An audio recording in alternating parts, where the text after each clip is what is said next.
ఇది కేవలం సమాచారంగా మాత్రమే భావించండి. వైద్య నిపుణులను సంప్రదించండి. అయితే సార్ కొంతమందికి యూరినరీ అంటే వాళ్ళు ఎక్కువ యూరిన్ పాస్ చేస్తారు. అందులో నురగ రావడం అది కూడా డయాబెటిక్ వల్లనే. డయాబెటీస్ ది మెయిన్ సిమ్టమ్స్ అమ్మ. ఎక్కువ దాహం, ఎక్కువ యూరిన్ వెళ్ళడం, బవల్ హ్యాబిట్స్ మారడం, వెయిట్ పెరగడం లేదా వెయిట్ తగ్గడం. తగ్గడం. So sweating, polydipsia, polyphagia, polyuria, bowel habits ఇవన్నీ ఉంటాయి. స్కిన్ డార్క్నింగ్ ఇవన్నీ లక్షణాలు. సో ఏమవుతుందంటే షుగర్ ఎక్కువ అయ్యే వరకు కిడ్నీ మీద లోడ్ పడి కిడ్నీ పని ఏంటి, చెత్తని పంపిస్తాం, మంచిది ఉంచుకుంటాం. ఫిల్టర్ చేస్తుంది. సో ఆ ఫిల్టర్ చెడిపోతుంది. ఫిల్టర్ చెడిపోయినప్పుడు ప్రోటీన్స్ని ఆపుకోలేదు, ప్రోటీన్ వెళ్ళిపోతుంది మీ యూరిన్లో నురుగా. అది ఉంది అంటే మంచి సైన్, వెళ్ళి చెక్ చేయండి యూరిన్లో ప్రోటీన్ ఉందా లేదా, ఫిల్టర్ పనిచేస్తుందా లేదా నేను చెప్పడానికి. మీ బ్లడ్ షుగర్, మీ యూరిన్ షుగర్, యూరిన్ గ్లూకోజ్ అన్ని యూరిన్ సింపుల్ యూరిన్ టెస్ట్లో వచ్చేస్తుంది. సో ఇది మీరు చెక్ చేసుకోవాలి. ఫింగర్స్ లో కూడా గుచ్చినట్లు ఉంటుంది, అది కూడా ఒక అది ఇప్పుడు షుగర్ పెరుగుతున్నట్టమ్మా. షుగర్ ఎక్కువ పెరిగిపోతుంది అంటే సిస్టమ్స్ ఎఫెక్ట్ అవుతాయి. కన్నులో కన్ను చూపు, దాన్ని రెటినోపతి అంటారు. నరాలు ఎఫెక్ట్ అవుతున్నాయి మీరు అన్నట్టు, గుచ్చుకుంటున్నట్టు ఫింగర్స్లో, లెగ్స్లో. న్యూరోపతి, పెరిఫెరీస్ కదా, పెరిఫెరల్ న్యూరోపతి. అట్లా మన హార్ట్ మీద బ్లడ్ ఫ్లోలో బ్లాక్స్ అవ్వడం, స్ట్రోక్స్ అవ్వడం, కిడ్నీ నెఫ్రోపతి, కన్నులో రెటినోపతి, ఫింగర్స్లో neuropathy. These are small vessels and big vessels. Small అంటే ఏంటి, కన్ను. పెద్ద వెసిల్స్ ఏంటి, heart, brain, kidney. Heart functions, నరాలు అండ్ బ్రెయిన్లో స్ట్రోక్ అవ్వడం, కిడ్నీ ఫెయిల్ అవ్వడం, నెఫ్రోపతి, యూరిన్లో ఆ ప్రోటీన్ లీక్ అవ్వడం. ఇంకా సీరియస్ అయితే డయాబెటిక్ కీటోసిడోసిస్. మనకి జనరల్గా అందరు ఏమనుకుంటారు, డయాబెటీస్ టైప్ 1, 2. బట్ డయాబెటీస్లో చాలా టైప్స్ ఉన్నాయమ్మా. మీకు తెలిసింది టైప్ 1, టైప్ 2, దెన్ ప్రెగ్నెన్సీలో రావచ్చు, దెన్ డయాబెటీస్ ఇన్ యంగ్ అని ఉందమ్మా, maturity onset diabetes of young. అది ఒకటే 17 టైపులు. సో డయాబెటీస్లో చాలా రకాలు ఉన్నాయి. టైప్ 1 ఏంటంటే మీ బాడీ ఇన్సులిన్నే ప్రొడ్యూస్ చేయదు. అది జనరలీ చిన్నోళ్ళలో, లెస్ దెన్ 40 ఇయర్స్లో. దాని ట్రీట్మెంట్ ఒకటే, ఇన్సులిన్ లేదు కదా, ఇన్సులిన్ వేయాలి. దానికి టాబ్లెట్స్ పని చెయ్యవు, బయట నుంచి ఇన్సులిన్ ఇస్తామే. టైప్ 2 అనేది మనందరికీ బాగా తెలిసింది టైప్ 2. దానికి టాబ్లెట్లు వాడచ్చు, ఇన్సులిన్ వాడచ్చు. జెస్టేషనల్ డయాబెటీస్ అంటే ప్రెగ్నెన్సీలో చాలా మందికి వస్తుంది కదా, అది జెస్టేషనల్ డయాబెటీస్. ఆ ప్రెగ్నెన్సీ అయిపోయిన తర్వాత అది కూడా వెళ్ళిపోతుంది, కానీ వాళ్ళకి టైప్ 2 వచ్చే ఛాన్స్ ఎక్కువ ఉంటుంది, అది కంటిన్యూ అయ్యే ఛాన్స్. అండ్ యంగర్ టీనేజ్ గ్రూప్లో వచ్చేది maturity onset diabetes. Maturity onset diabetes of the young is a very difficult topic and subject. అయితే సార్ కొంతమంది అంటారు స్ట్రెస్ ఎక్కువ ఉంటే కొన్ని రోజులకి డయాబెటీస్ వచ్చే ఛాన్స్ వస్తుంది అని. స్ట్రెస్కి డయాబెటీస్కి ఏంటి సంబంధం? ఇప్పుడు మీరు 10 రోజులు తినలేదు, 10 రోజులు ఫాస్టింగ్, మీ షుగర్ ఏమవుతుంది, పడిపోతుంది. పడిపోతే మీ బాడీ ఫంక్షన్ అవుతుందా, అవ్వదు. సో బాడీలో 2 టైప్స్ ఆఫ్ హార్మోన్స్ ఉంటాయి. ఒకటి ఇన్సులిన్, పెరిగిన షుగర్ని తగ్గించడానికి. వేరేది గ్లూకోగాన్, కార్టిసాల్, తగ్గిన షుగర్ని పెంచడానికి. So cortisol and glucagon. So cortisol పని ఏంటి, షుగర్ని పెంచడం. కార్టిసాల్ స్ట్రెస్, మీరు సరిగ్గా పడుకోలేదు, కార్టిసాల్ పెరుగుతుంది. మీరు కోపంలో ఉన్నారు, మీ హస్బెండ్ మిమ్మల్ని తిట్టారు, మీ ఇంట్లో ఏదో గొడవైంది, ఆఫీస్లో పని అవ్వట్లేదు, మీరు టెన్షన్లో ఉన్నారు, స్ట్రెస్, కార్టిసాల్ పెరుగుతుంది. కార్టిసాల్ పెరిగితే షుగర్ ఏమవుతుంది, పెరుగుతుంది. డయాబెటీస్, క్రానిక్ స్ట్రెస్లో ఉండే వాళ్ళకి డయాబెటీస్ ఛాన్స్ ఎక్కువ. ఎందుకు అంటే స్ట్రెస్, కార్టిసాల్ లెవెల్ ఎక్కువ ఉండడం. నిద్రపోవట్లేదు మీరు సరిగ్గా అంటే ఏ లెవెల్ హార్మోన్ పెరుగుతుంది, కొంతమంది ఆఫీసుల్లో కూడా నైట్ షిఫ్ట్లు అన్నీ చేస్తారు 2-3 వరకు. అంటే ఆఫీస్ అనే కాదు, కొంతమందికి అలవాటు మొబైల్లో అది చూస్తూ ఉంటారు స్క్రీన్, అండ్ లేట్గా పడుకుంటారు.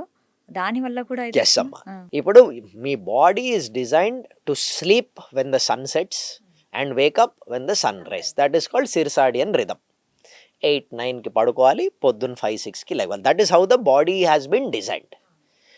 మనం వర్క్, మన జాబ్, మన స్ట్రెస్, మన సోషల్ లైఫ్ వల్ల మనం లేట్ నైట్లు అయిపోవడం, పొద్దున్న లేట్గా లేవడం. లాజిక్ ఏంటి, 8 అవర్స్ పడుకున్నా కదరా, పొద్దున నైట్ 2కి పడుకున్నా, 10కి లెగ్స్ 8 అవర్స్ పడుకున్నా, బట్ మీరు పడుకునే టైంలో పడుకోలేదు, లెగవలసిన టైంలో లెగవలేదు, మీరు సిర్సాడియన్ రిథమ్ ఫాలో అవ్వట్లేదు. సో 8 అవర్స్ మీరు పడుకున్నా, that is not 8 hours of sleeping between 9 and 6. So nature పరంగా అది కరెక్ట్. ఇది కరెక్ట్ కాదు. అది మీరు ఎంత 8 అవర్స్ పడుకున్నా మీ కార్టిసాల్ లెవెల్ ఎక్కువే ఉంటుంది. సో కార్టిసాల్ మీరు టెస్ట్ చేయాలనుకోండి, మార్నింగ్ 8కి టెస్ట్ చేయాలి, 11కి కాదు, 12కి కాదు. సో ఎందుకు, there is a rhythm, that rhythm should be followed, rhythm should be main. So ఆ రిథమ్ అంటే చెడిపోతే మళ్ళీ కొత్త ప్రాబ్లం ఈ వస్తుంది. కార్టిసాల్ పెరుగుతుంది. 8 అవర్స్ అంటే ఏదో ఒక 8 అవర్స్ కాదు, ఖచ్చితంగా నైట్ 8 అవర్స్ అనేది పడుకోవడం చాలా important. Correct, that is very most important. కొంతమందికి 10 ఇయర్స్ వరకు డయాబెటీస్ ఉంటుంది కదా, వాళ్ళు నెగ్లెక్ట్ చేసిన తర్వాత ఏ అవయవాల మీద దీని ప్రభావం ఉండే అవకాశం ఉంది? అమ్మ ఇప్పుడు డయాబెటీస్ అన్కంట్రోల్డ్ 6 months అయినా, అన్కంట్రోల్డ్ డయాబెటీస్ 20 years అయినా, ఎఫెక్ట్ అయ్యే ఆర్గన్స్ సేమ్ అమ్మ. ఎఫెక్ట్ అయ్యే ఆర్గన్స్ ఏంటి, బికాస్ షుగర్ ఎక్కువ అవుతుంది, కన్ను స్మాల్ వెసిల్స్, రెటినోపతి చూపు పోవడం, కిడ్నీ డ్యామేజ్ అవ్వడం, ఫిల్టర్ పోవడం, నెఫ్రోపతి, హార్ట్ మీద లోడ్ పడడం, బ్లడ్ కార్డియో అథెరోస్క్లిరోసిస్ నుంచి హార్ట్ అటాక్ వల్ల, సేమ్ కాన్సెప్ట్ బ్రెయిన్లో స్ట్రోక్ అవ్వడం, నరాలు ఎఫెక్ట్ అయ్యి పెరిఫరల్ న్యూరోపతి, ఇవి వెసల్స్లో బ్లాకేజ్ రావడం వల్ల. షుగర్స్ ఎక్కువ అయ్యేటప్పటికి కీటోన్స్ పెరిగిపోయి యాసిడ్ లెవెల్ పెరిగిపోతుంది, డయాబెటిక్ కీటో ఎసిడోసిస్. టైప్ 1లో hyper osmolar non ketotic acidosis, system normal నుంచి అబ్నార్మల్కి మారింది, డీకేఏ ఆర్ హాంక్ అంటారు. Those are life threatening problems. So sugar ఎక్కువ వల్ల నరాలు పనిచేయక, ఈవెన్ సెక్షువల్ ఫంక్షన్స్ పోవడము, ఇవన్నీ వెరీ కామన్. సో ఇవన్నీ జాగ్రత్త పడటం చాలా ఇంపార్టెంట్. కొంతమందికి ఐస్ ఒక్కొక్కసారి బ్లరిష్ అయిపోతుంది, అది కూడా దీనికి అదే అమ్మ రెటినోపతి. బ్లడ్ వెసల్లో మనకి షుగర్ ఎక్కువ అయిపోవడం వల్ల బ్లడ్ వెసల్స్ ఎఫెక్ట్ అవ్వడం, ఐ చూపు ఎఫెక్ట్ అవ్వడం, రెటినోపతి. అందులో టైప్ గ్రేడింగ్ ఉందాం, 1, 2, 3, 4. 1లో అంటే మైల్డ్ బ్లర్రీనెస్, 2లో you are able to see with the ophthalmologist or us, we check the eye. You can have complete retinal detachment, loss of vision. అవన్నీ are simple things, మీరు check చేసుకోపోవడం వల్ల. Check చేసుకోకపోవడం వల్ల ఇన్ని అనర్థాలు ఉంటాయి ఉండొచ్చు. ఇది ఉంటే డయాబెటీస్ లో అమ్మ, మళ్ళీ బీపీ ఉంది, విటమిన్స్ ప్రాబ్లమ్స్ ఉన్నాయి, అవన్నీ.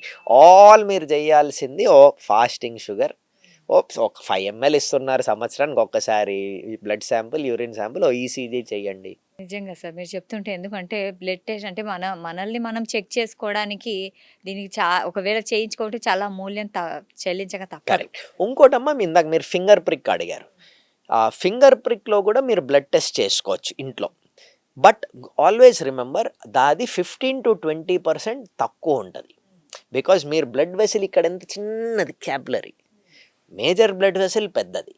బ్లడ్ గ్లూకోజ్ ఇక్కడి నుంచి మొత్తం మేజర్ అయోటా, హార్ట్ నుంచి, అయోటా నుంచి, ఆర్టరీ నుంచి, ఆర్టీరియోల్స్ నుంచి క్యాపిలరీకి రావాలి. సో 15 to 20% వేరియేషన్ ఉంటుంది. చాలా మంది ఇంట్లో చూశానండి 100 ఉంది కదా, అది యాక్చువల్లీ 150 ఉంటుంది. అందుకే మేము once a month venous blood check చేయండి అంటాం. ఓకే, ఇంట్లో చెక్ చేసేది గుడ్, ఓకే, కానీ అంత యాక్యురేట్ కాదు, బట్ ఇనఫ్, అడిక్వేట్. అయితే షుగర్ వాళ్ళు పాదాలను జాగ్రత్తగా పెట్టుకోండి అంటారు, ఎందుకంటారు అలా? అమ్మ ఇప్పుడు మనం అనుకున్నట్టు నరాలు ఎఫెక్ట్ అయ్యేటప్పటికి, న్యూరోపతి వచ్చేటప్పటికి స్పర్శ తెలియదు. సో ఇంట్లో నడుస్తున్నాం, నరంకే ఫంక్షన్స్ పోయినాయి, స్పర్శ తెలియట్లేదు, కొట్టుకున్నారు, దెబ్బ తగిలింది, ఇన్ఫెక్షన్ అయింది, మీరు నెక్స్ట్ డే పొద్దున్న స్నానం చేసే వరకు మీరు చూసుకోరు, మీకు అవేర్నెస్ రాదు. అందుకే డయాబెటీస్ వాళ్ళకి మేము షూస్ వేసుకోమంటాం. అంటే కంట్రోల్ ఉండే వాళ్ళకి కాదమ్మా, కొంచెం అవుట్ ఆఫ్ కంట్రోల్ ఉండే వాళ్ళకి స్పర్శ పోతుంది కాబట్టి, తెలియక వాళ్ళు తగులుతుంది కాబట్టి అవన్నీ చేయమంటాం.